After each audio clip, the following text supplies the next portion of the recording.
We'll meet the rest of the new MCS staff for the 2017-18 school year and speak with Human Resources Director Shelley Preston, the woman who helps make it all possible. All that and more coming up on this episode of the Giant Showcase. Welcome to the Giant Showcase. So glad that you are joining us. We have another excellent show lined up for you, and we are spotlighting excellence within the Marion Community Schools.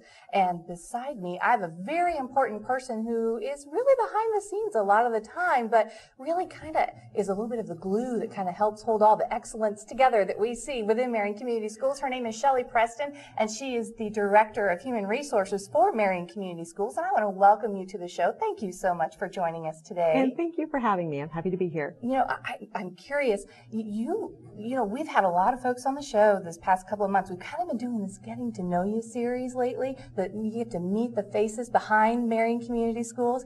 And we've had some new faces.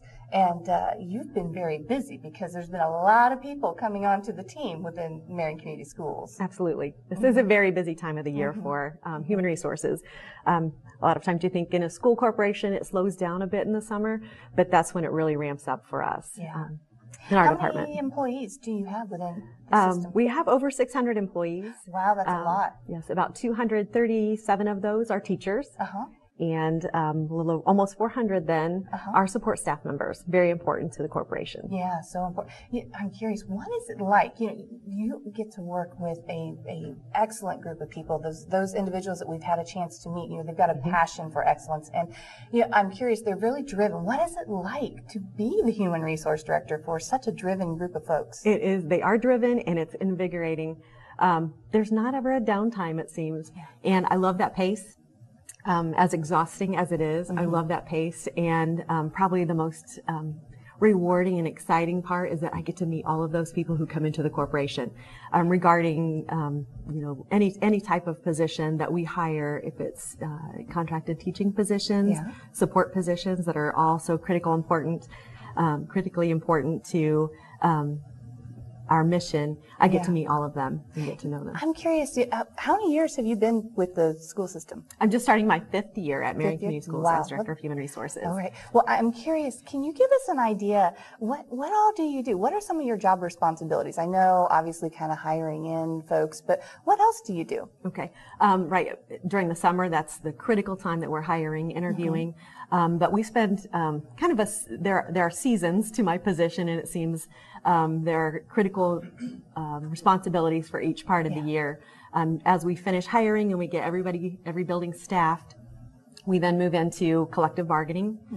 We try to maintain a positive relationship with our teachers association, and we're moving towards collective bargaining now. So we're working with them along with our board members. What is collective bargaining? That's a neat term, and I can probably guess what it means, but tell me, what is that? Sure. Collective bargaining is that relationship and agreement time between administration and our board and teachers, deciding what benefits they will have, compensation, and some of those specifics about their position. So we work together to come to an agreement and then ratify a contract, and that's what we base our compensation and benefits for the most part on during the school year. That makes a lot of sense. So it's a little bit more involved than I imagined it to be. There are lots of meetings, lots of discussions, and a little bit of give and take. We're very blessed that we have a good relationship with our Teachers Association. Our board is very supportive, and they take part in that collective bargaining as well.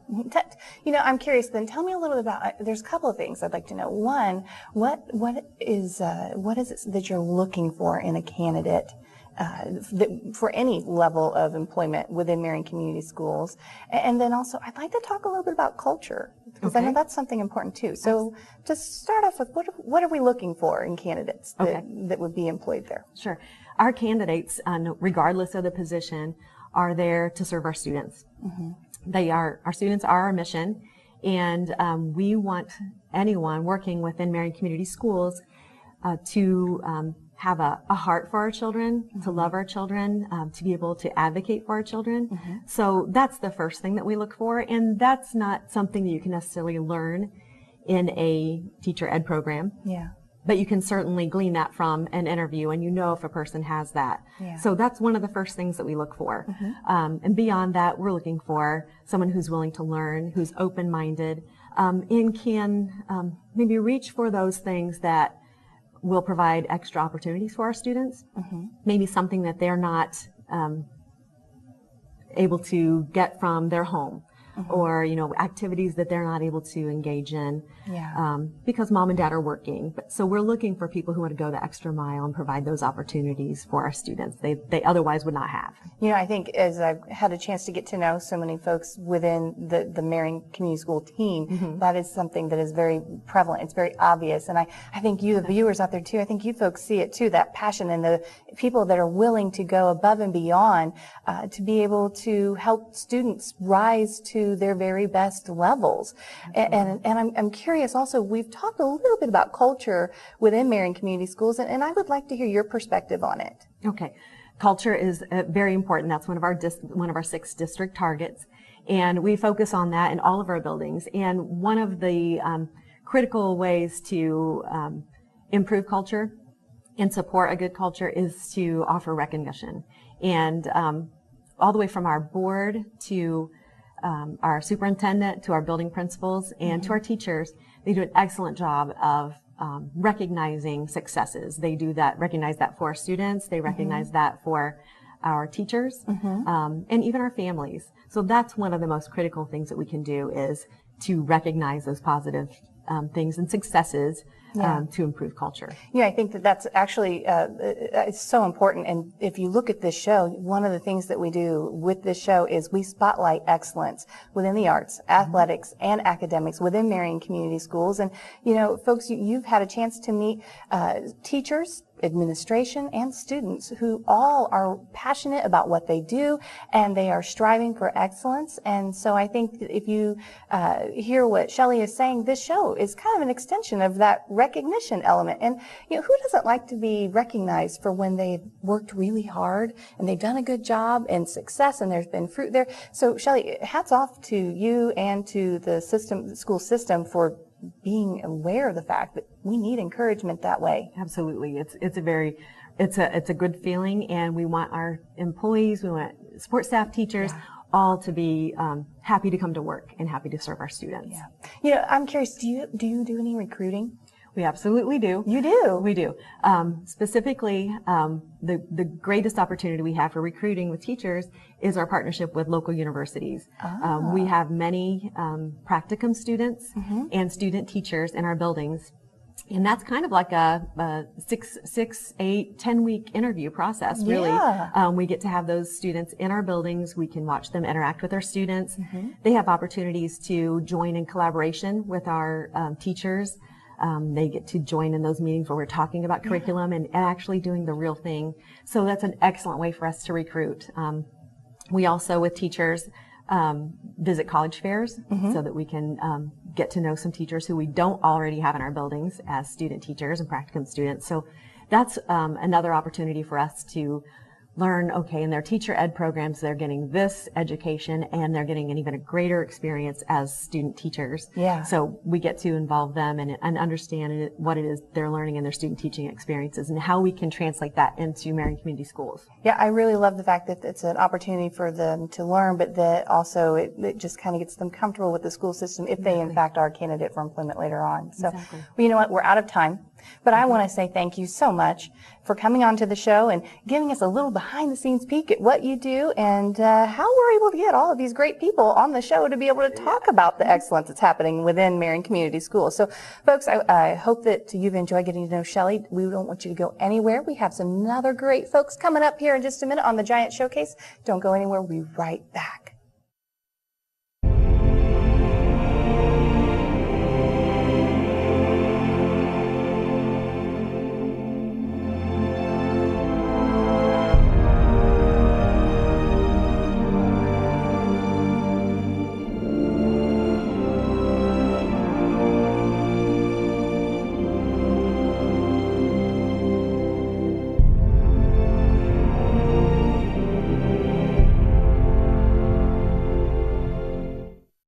Everyone deserves a decent place to live. Everyone.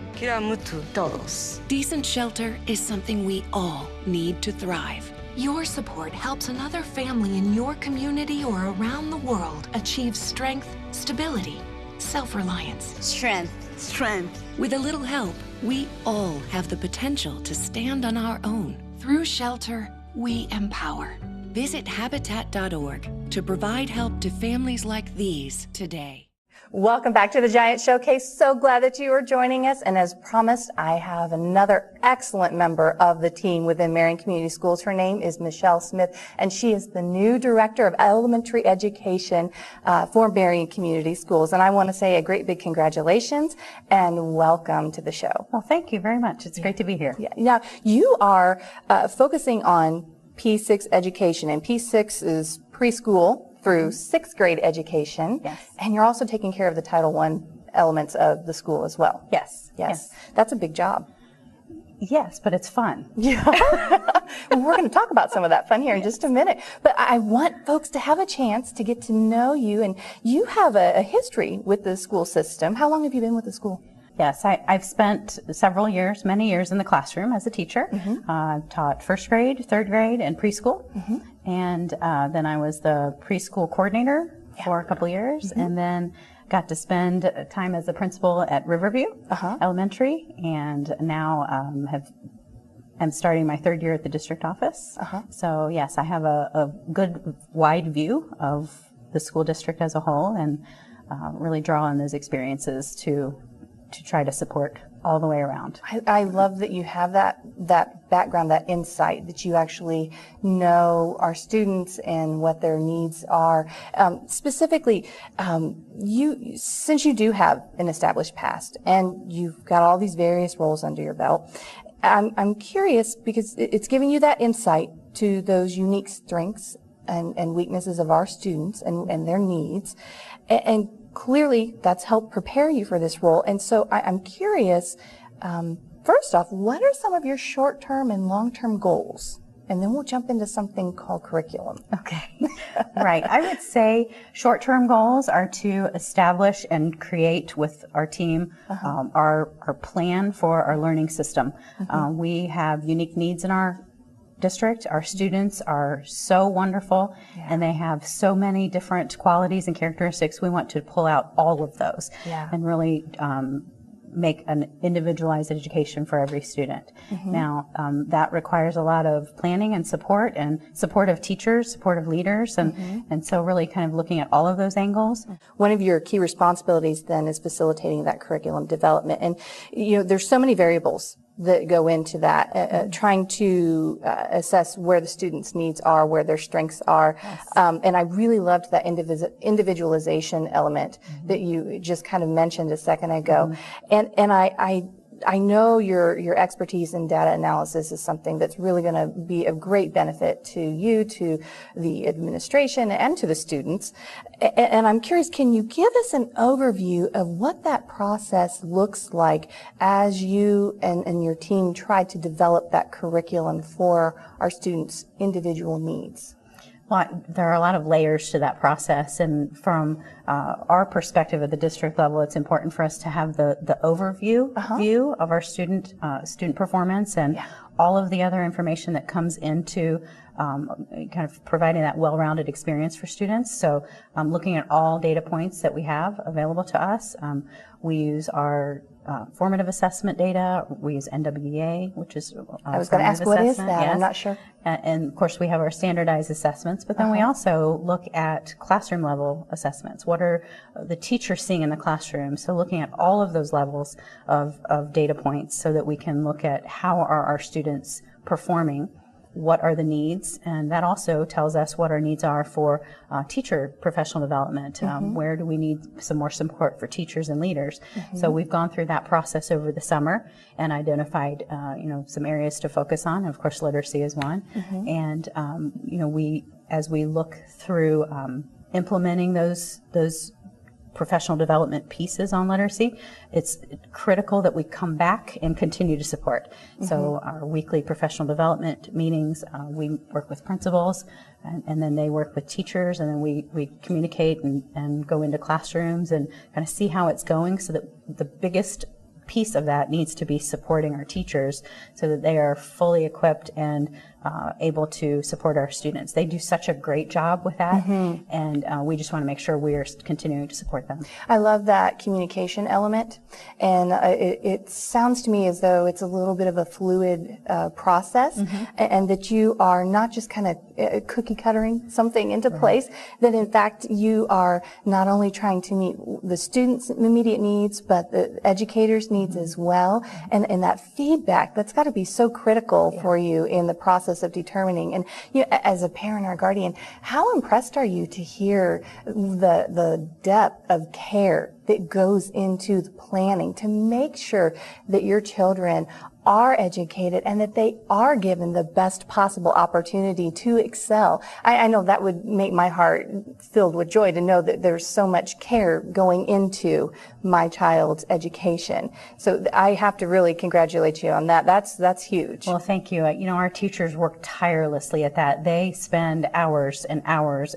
Many unseen hours that people do not know. It's incredible. Just drive by a school parking lot any evening or weekend.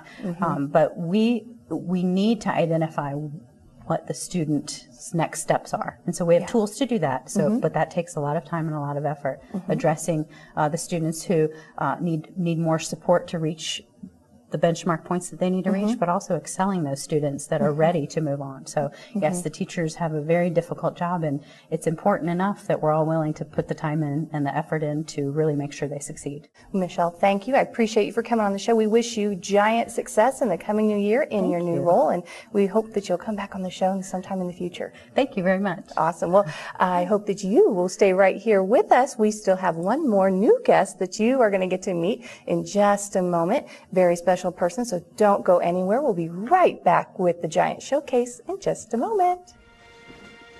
Your Marine Corps' way of life is to defend the American way of life.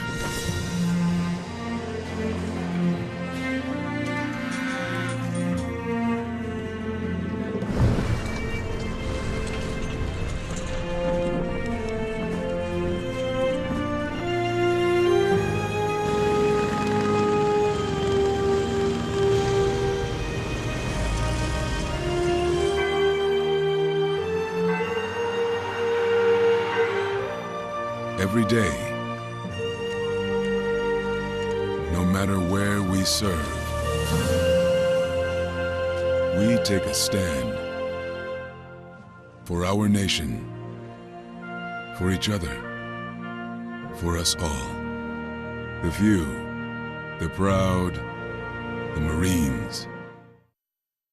Welcome back to the Giant Showcase. I'm so glad that you are with us.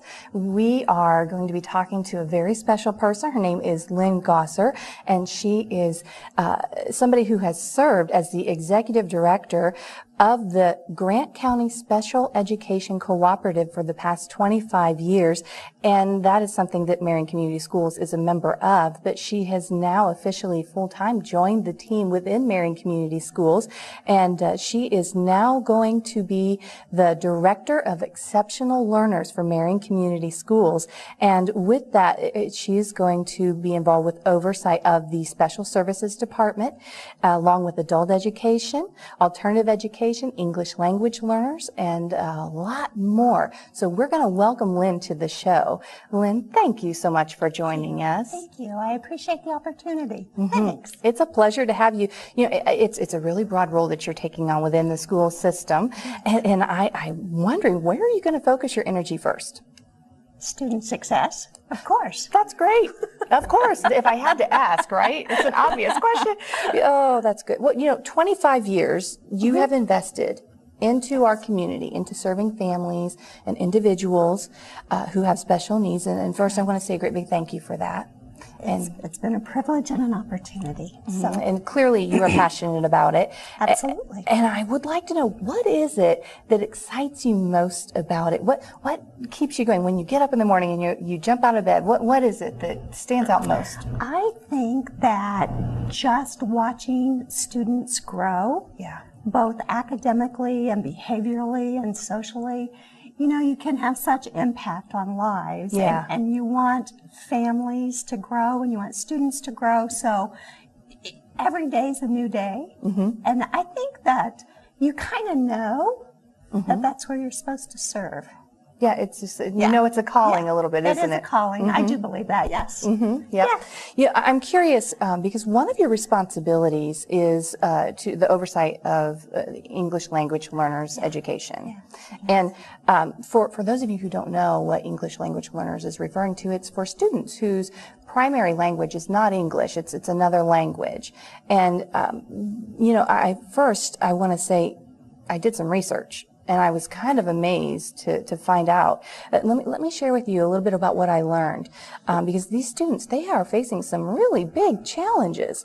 The research that I found out is that they are the fastest growing segment of the school population within that elementary age. They are, let me get my stats right. They are also, they're a really tremendously diverse group. They represent multiple languages, right? Correct. Multiple cultures, multiple nationalities. Now, here's the thing that when I was referencing challenges, they tend to have high dropout rates, and they struggle with standardized testing. And, you know, they a lot of times decline post-secondary education. And so, you know, with all of those obstacles, Lynn, I want to know, you know, the tables seem to be against them. How do you flip that and turn it so that it's in their favor? Let me give an example that happened yesterday at Marion High School.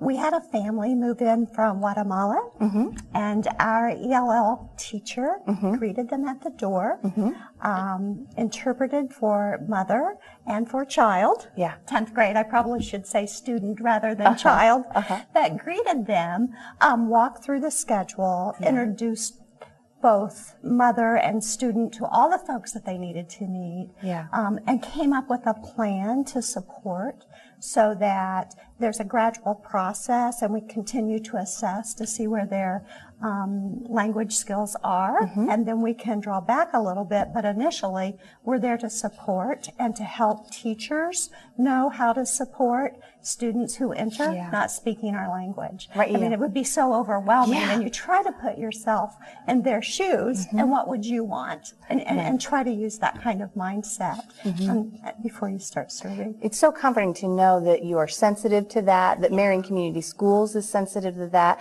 and that they are doing everything they can to try to help those students succeed.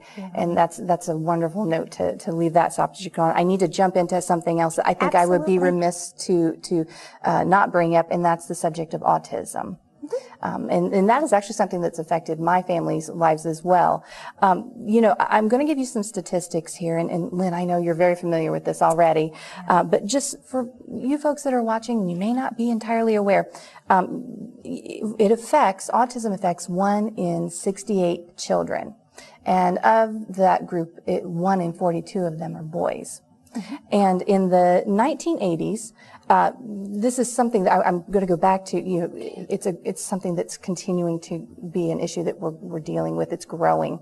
In the 1980s, this is according to the CDC. It was reported that autism affected 1 in 10,000 children. And then in the 1990s, it was 1 in 2,500. And then in the late 1990s, it was 1 in 1,000. So you can see how there is a progressing need for us to help students who are challenged with this. And so, you know, I'm curious then, because autism has such a wide spectrum of need and their strengths and struggles and whatnot, I'm curious, how do you help the educators tailor to the needs of the students when it's such a dynamic need? That's a really good question.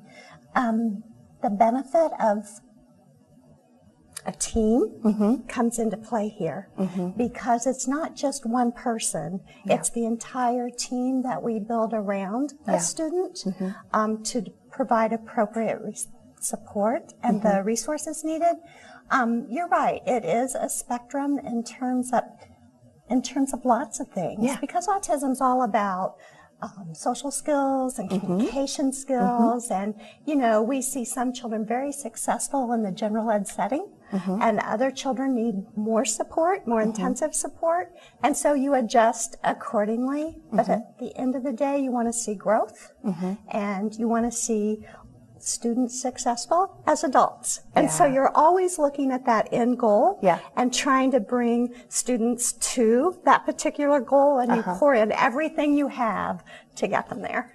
But it does take a team. We have wonderful teachers, both special ed and general ed, who work together to help children succeed. So it's more of a service to those teachers to help them help our students be successful. And that's been our approach.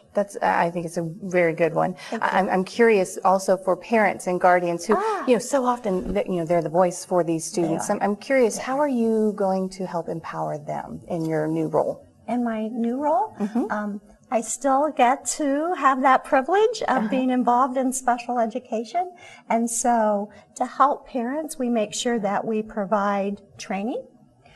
We do community effort kinds of training. So glad that you are doing that, because it is a learning process for parents and guardians. It is. And that's an ongoing piece for us. So our teachers are very active in providing that training as well. And we do a number of events. And at Marion Community Schools, we have the largest number of students with this particular label of any school, and we have the greatest team to help support our students. And so I just think that the experience and the passion that we have, we let that spill over to our families, and so therefore we will help children be successful. Well, I want to thank you and Gosser. We're out of time. It is so nice to know that our students have such a wonderful advocate as yourself. And I want to thank you for watching the Giant Showcase today. And I want to remind you that if you missed an episode or you'd like to go back, we have a website. It's thegiantshowcase.com. You can go watch this episode again or any of the other past episodes that we've done over the last year or so. And you can also check us out on Facebook. The videos are there too. And if you do, please be sure to like us on Facebook. We're all out of time. And we hope that you'll stay tuned for some more quality family programming that you can trust right here on WSOT TV.